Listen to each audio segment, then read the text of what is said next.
Sairee. Thank you so much for joining me on the road less traveled. We've had some conversations like this before, but I'm hoping today I can delve a little deeper into your journey as an entrepreneur.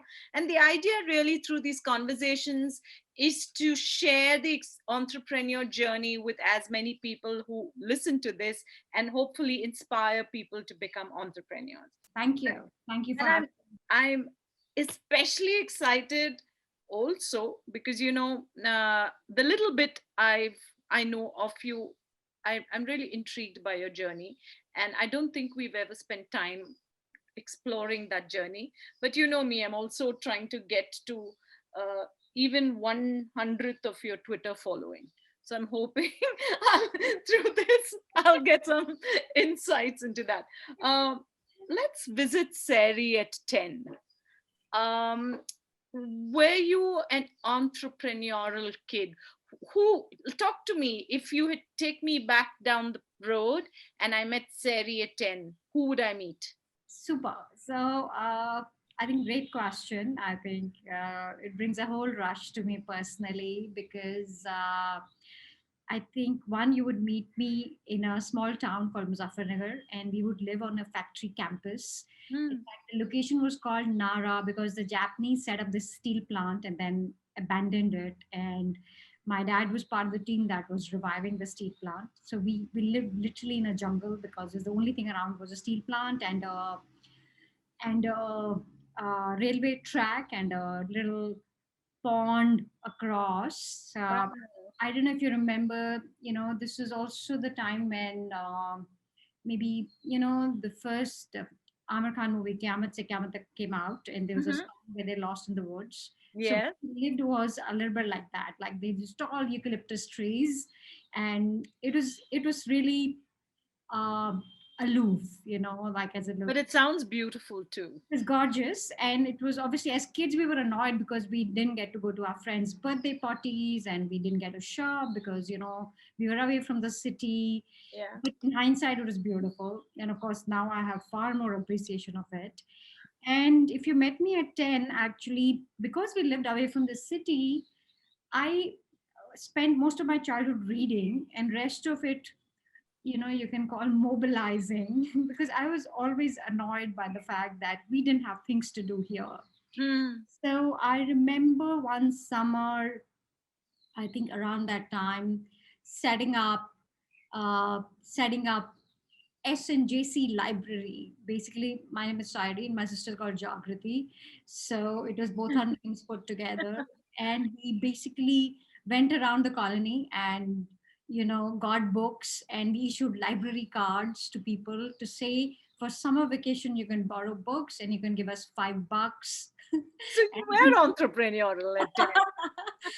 so that's what I was doing then. And then I set up a children's club because I had to set up something. I think, like, it's again, you triggered this just now because it's a little bit of a, it's a little bit of a wormhole, right? Hmm. So uh, yeah, and I used to always hang out with my dad, and I was so curious about what are these people talking about business. And I heard ingots and castings and furnace and all of that, and I thought this was fascinating. It was so wonderful. And my mom used to say, "जाओ बाहर बच्चों के साथ खेलो," and I heard that from my mom all my life, and I never went out to play, but I always just like literally lurked around where my dad was or his colleagues were. I used to go to the home, in fact, his office were in the same campus. It was like a kilometer away. You could walk down.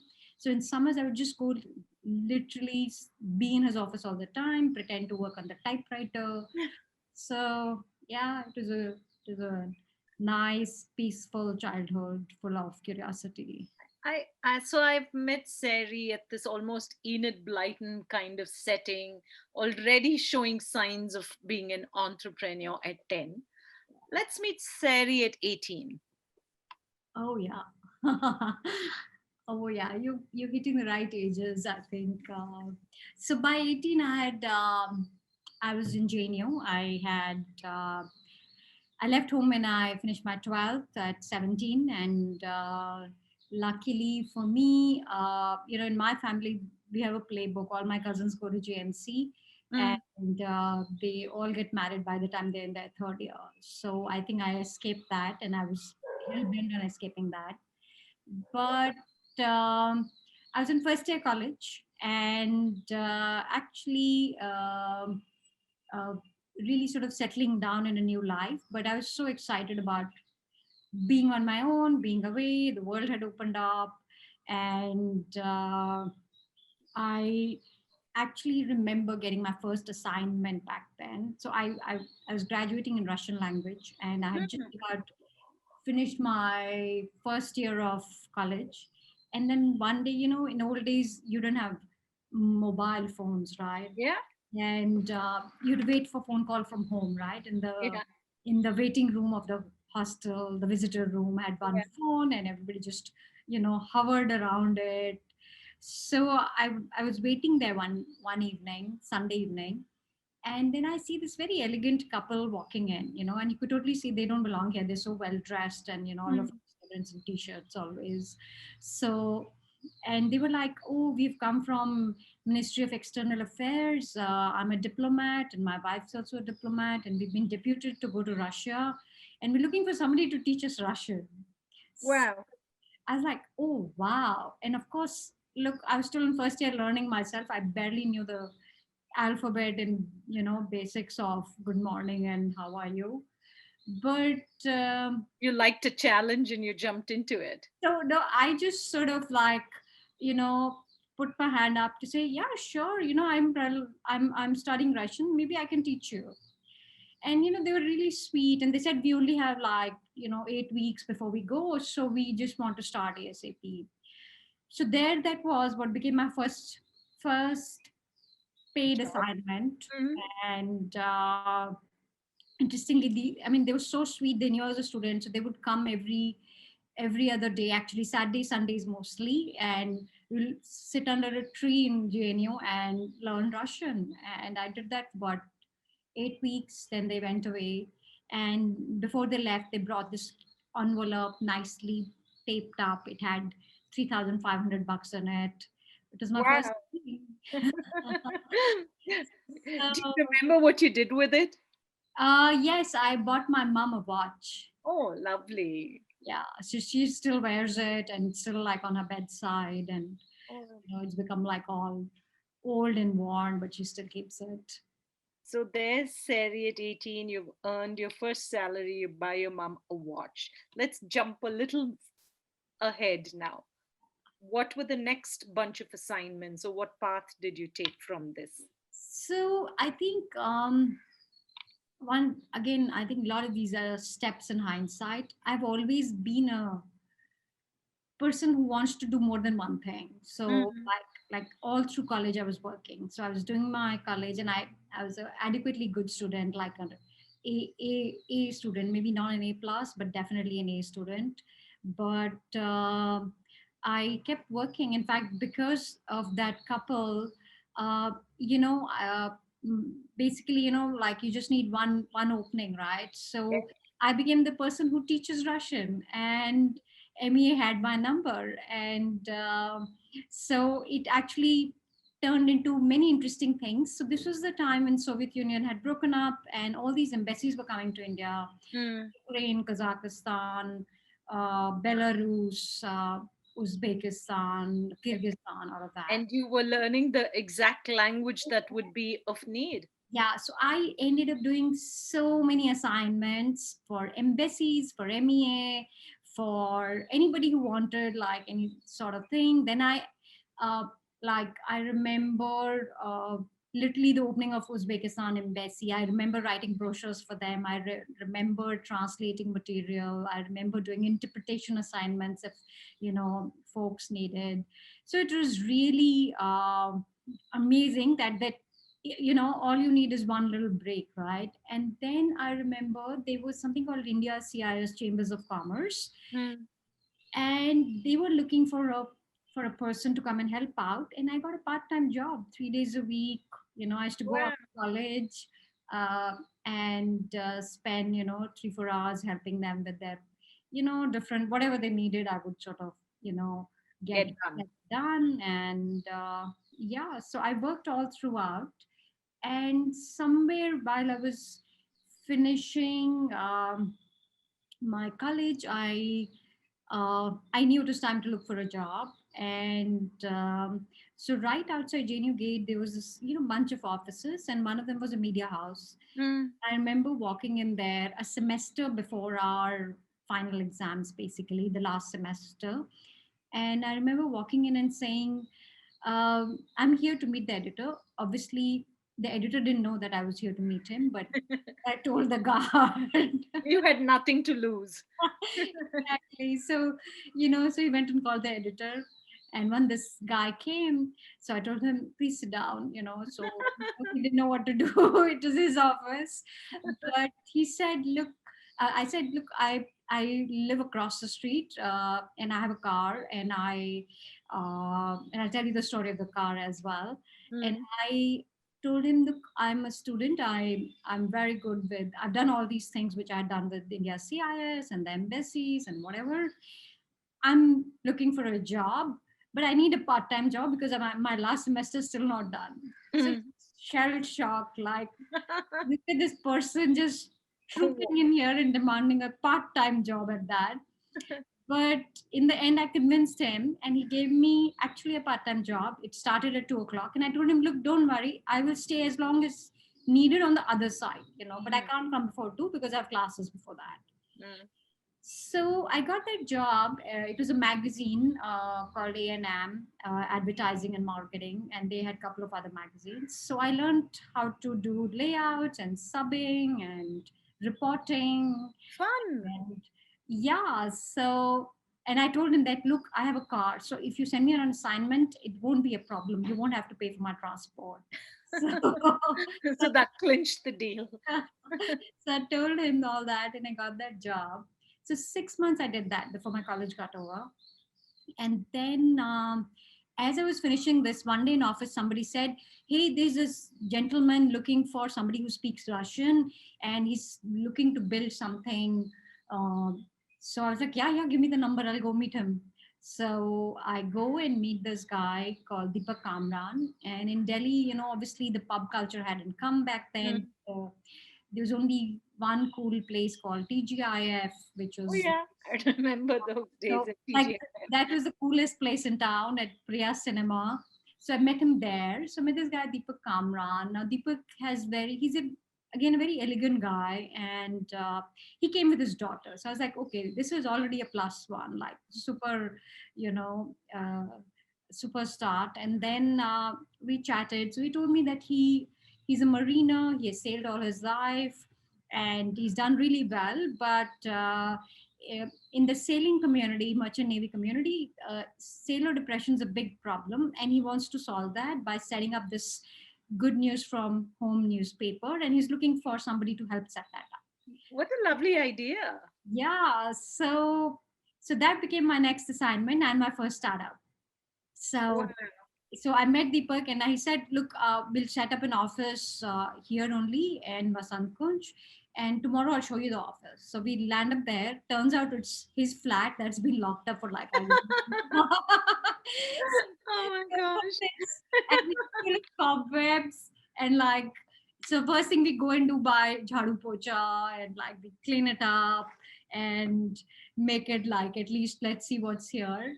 But yeah, so I signed up for that, and that became my first startup. Did that for 4 years, and that was quite a journey because I learned everything I know there. Mm. So yeah, so those were the following assignments. No, almost magical. I feel like combination of serendipity and you being ready, right, Yeah, for those yeah, opportunities. Um, what before Sheroes, I want to get to Sheroes very quickly, yeah. but between this and Sheroes, was there a significant journey, a Oh, milestone rather? it was actually. I think so. I signed up for Newslink while doing my MPhil. So there was a time when I was doing a startup and an MPhil, and and I had a PGDBM going on in IMT Ghaziabad because my parents were in Ghaziabad. So I'd signed up for a weekend MBA, but To be honest, I barely attended anything, but I just gave the exams and passed. But and interestingly, I must tell you the reason why I wanted to go to a B school. While working for this magazine, I just figured I want to know all these terms much better, EBITDA and Yeah. marketing terms and whatever. So the only reason I went to B school was to learn the terms. Okay. Like it served its One that's purpose. one good reason. Yeah. So anyway, so I did that, and I think so. Newslink was a fairly intense period. I mean, the the flip side of all of this busyness was that I never got to hang out, right? Like Mm. I was never around. So if I was conspicuous by absence in Mm. you know in my college life. So if you Because you ask were my you were class, busy doing so many I things. was just like I had to catch up and had to do like a lot. So, and the thing that was very interesting was, so Newslink got acquired in 2002 Mhm. by a Malaysian shipping company. So it did really well. We had two-thirds of the market. I had a 100-member team. We had a sales office in Cyprus. We had a production office in Philippines and Delhi. So I think we did really well there. And for a young person, I mean, I didn't even know that this is what you call a startup. Mm. Or, You just or did what you had to do. yeah, you just sort of went along and later learned the terms basically. Like the company got sold, I didn't know it was called an exit. And then of course learned lots of things, how to hire engineers and how to run SOPs and how to manage large teams, how to manage people older than you. You know, Mm. so I think all of that was fascinating. And then the company got sold, and that was also the year I got married. So it Mm. was a little bit of a breather for the first time in my life. Like I was not running 24/7, and that's when I took up a stint with CII. And I always, because of my Russia fascination and because of wanting to meet more people, one of the challenges of building a startup was you were always heads down staring at your computer, and you got to meet nobody. So for 4 years I met nobody, and Mm. I really missed that. And so I took up a job with CII, and that was the time they were trying to set up Russia office. Vajpayee government was in power. uh, we took a delegation of Indian CEOs. Anand Mahindra was the president of CII at that time. I was the delegation manager, and we took this whole delegation to Vajpayee Putin summit. So it was all of like uh, really heady, and again big learning curve. Got to see a lot of this side of the fence. Mm. But the job was very, compared to Newslink, it was very sort of like you had a life. Like I remember hanging out with friends in the You evening. had a balance for once. I had a little bit of balance, and of course, and of course, because we used to work on the Russia desk, conspicuous amount of vodka was consumed, and hanging out at the embassy parties and all of that. And I was, married, had lots of time for the first time in my life.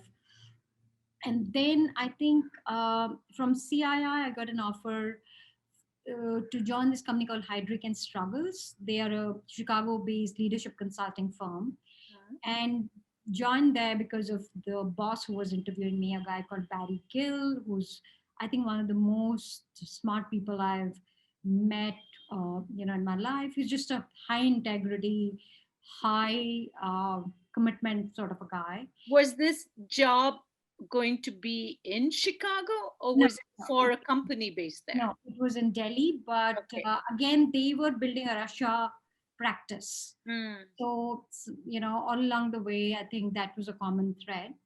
And yeah, so I joined what they call the board of directors practice. But the job was essentially a lot of research, consulting, talking to CEOs, uh, and they published this annual survey of corporate governance, which I used to lead.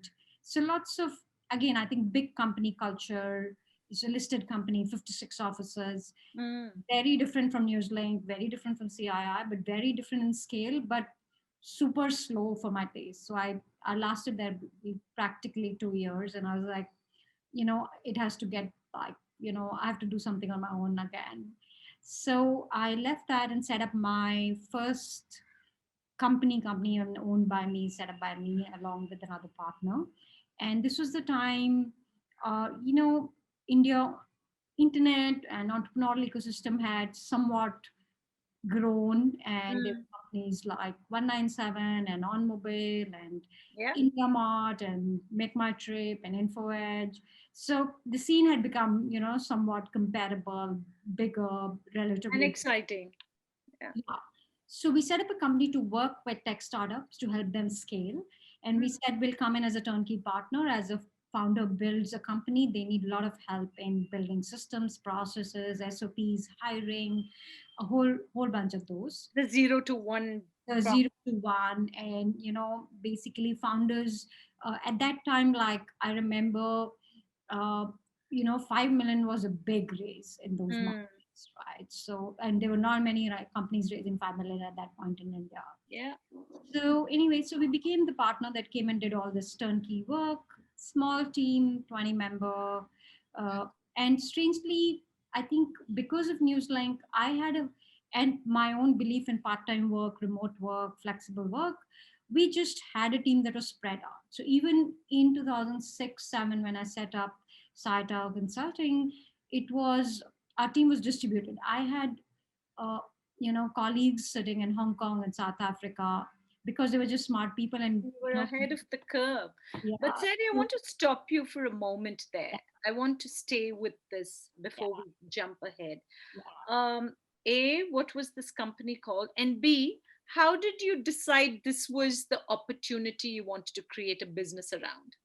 So I think the company was called Saita, which actually means to optimize something, but it was Mhm. also my name and my partner's name put together. So I think, and the reason we set it up was because by then I think uh, I had seen a range of organizations around me, and obviously having built a startup myself, I knew how hard it is, and a lot of conversations, and just a little rewind there. I think at that point, especially when I was building Newsline, the only other founder I knew was VSS. Mm. So I remember, chatting with him, and him saying like, and of course he those days was super hard for him as well. Like he was Yeah. literally, living out of his Maruti 800 and sleeping on the floor of Barakhamba Road office. Their Mm. office had more people. You would walk into their office and you would see people sleep,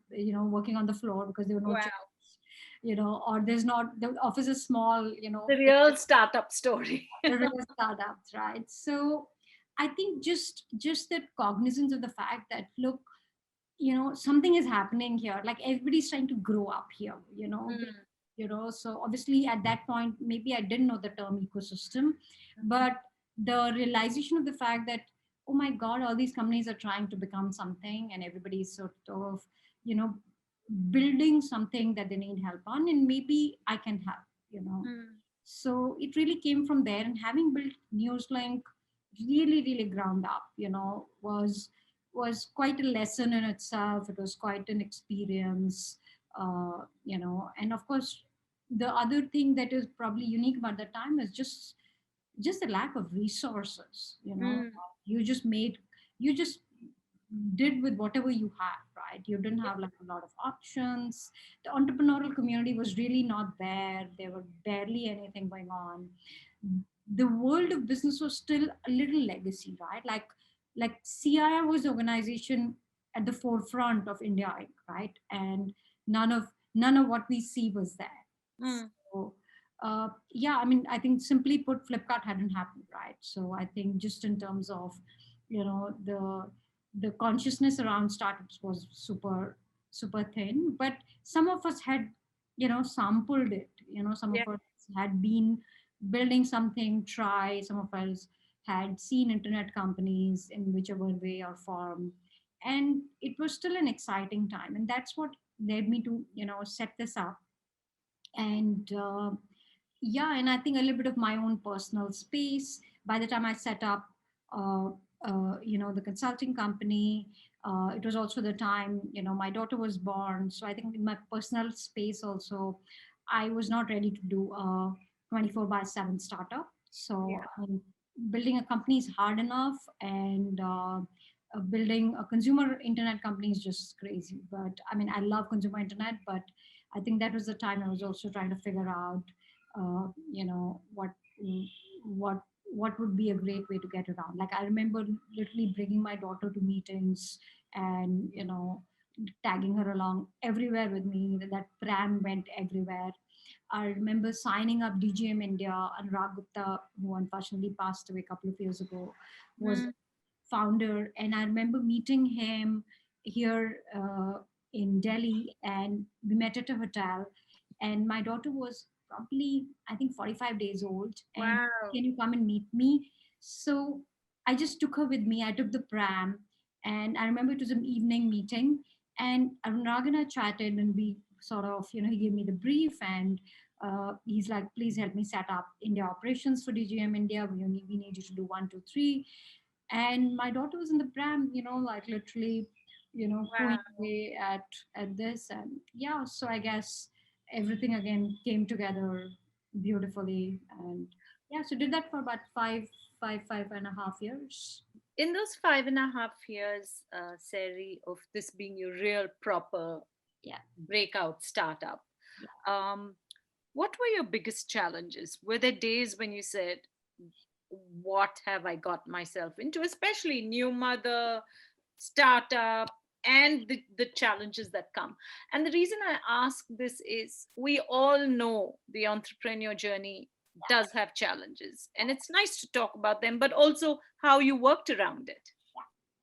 So actually it was pretty hard, and I think uh, hard for a couple of reasons. I think there was a uh, time, when building a business was not just like, it was not even a thing, right? I think today Yeah. entrepreneurship is respected. You really had to be a failure in life to be an entrepreneur, right? Yeah, You didn't get into absolutely. IIT, so now do this thing.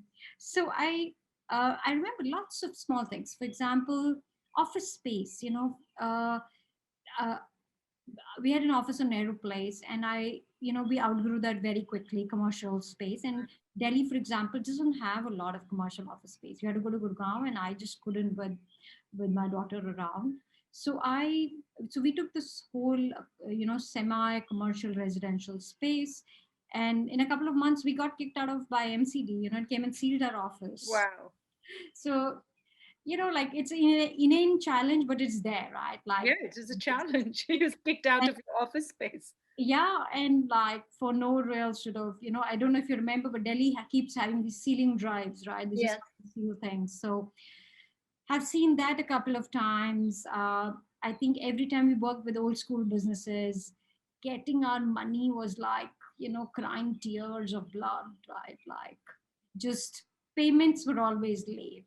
The more you expanded, the more payments you had in the market.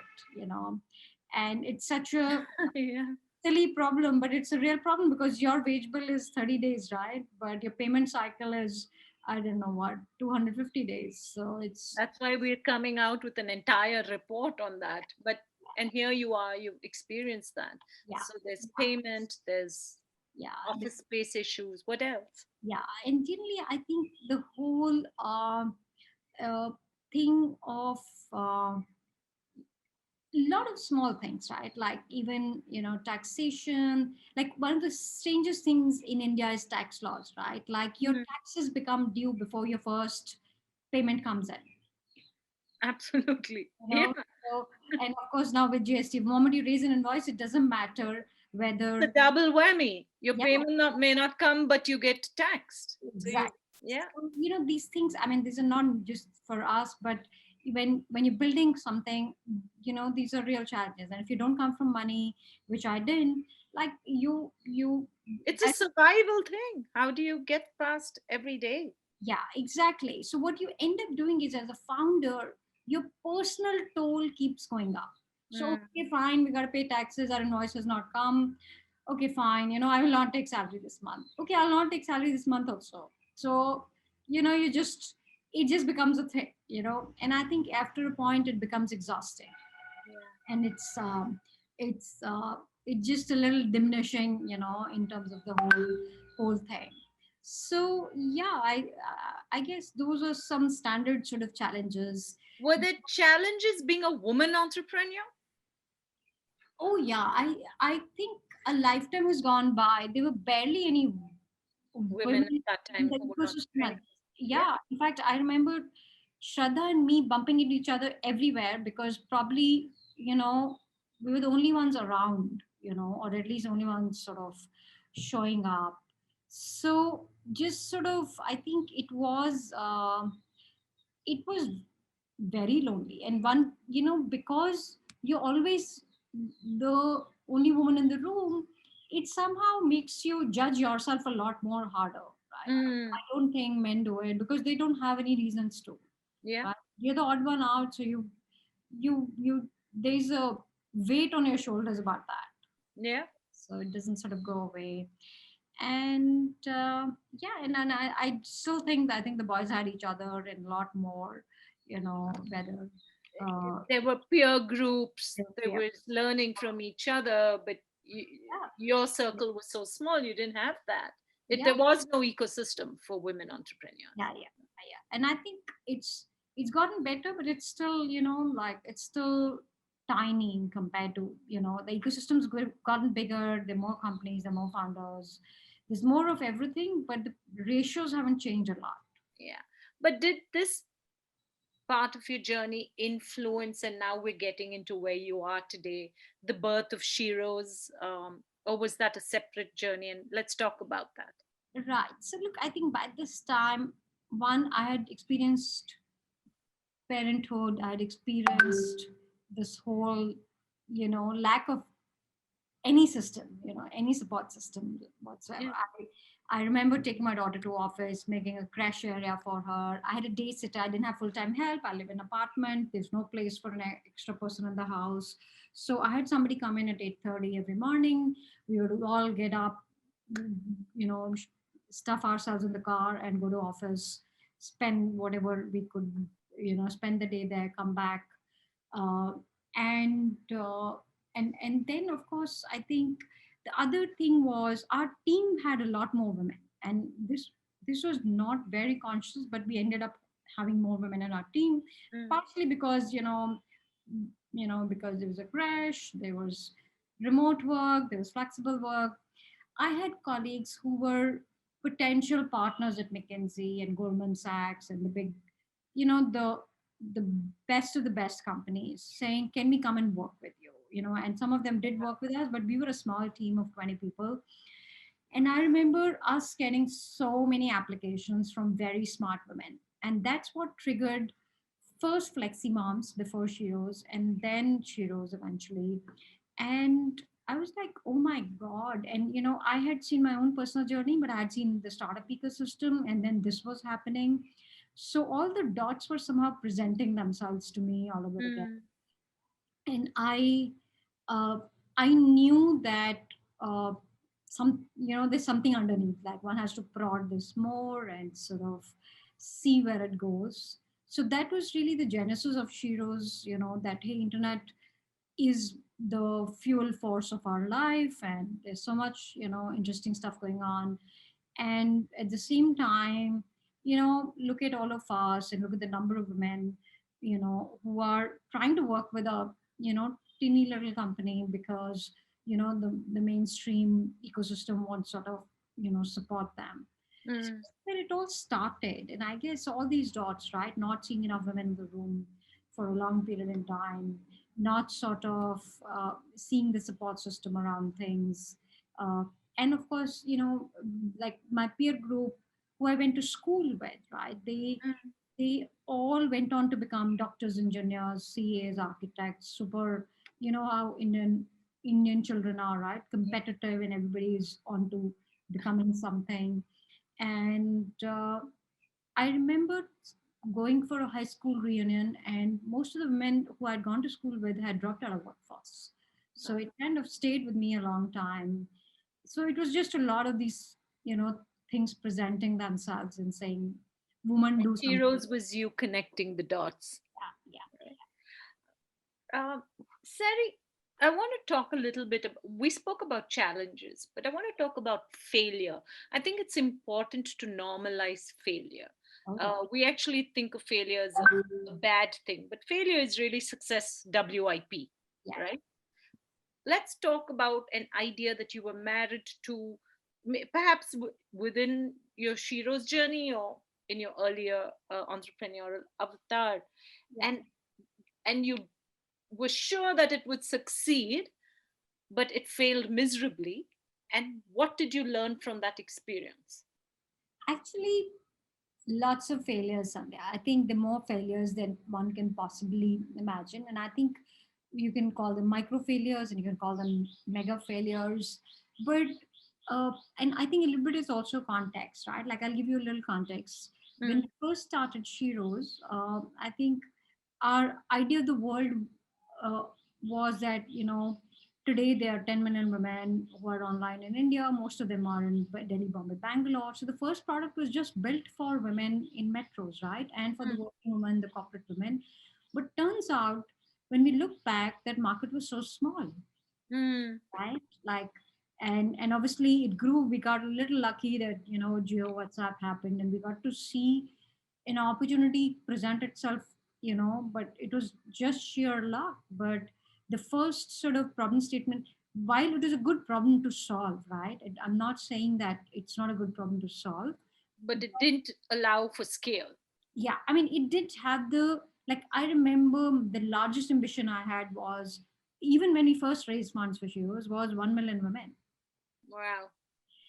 So, like, and that's how far I could think. you know Mm. I was, and at that point I did think, matlab, look at me, I am thinking so big here. so so I think just that perspective is really important. And of course, lots of other things that a lot of folks don't know about. Like I remember once I and some of my friends tried to set up uh, a retail store. Actually, it was supposed to be a space for women, and we would source from women.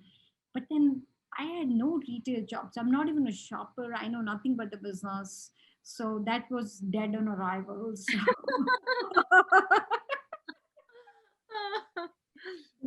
So, so yeah, I guess there are lots of these. And look, I think the more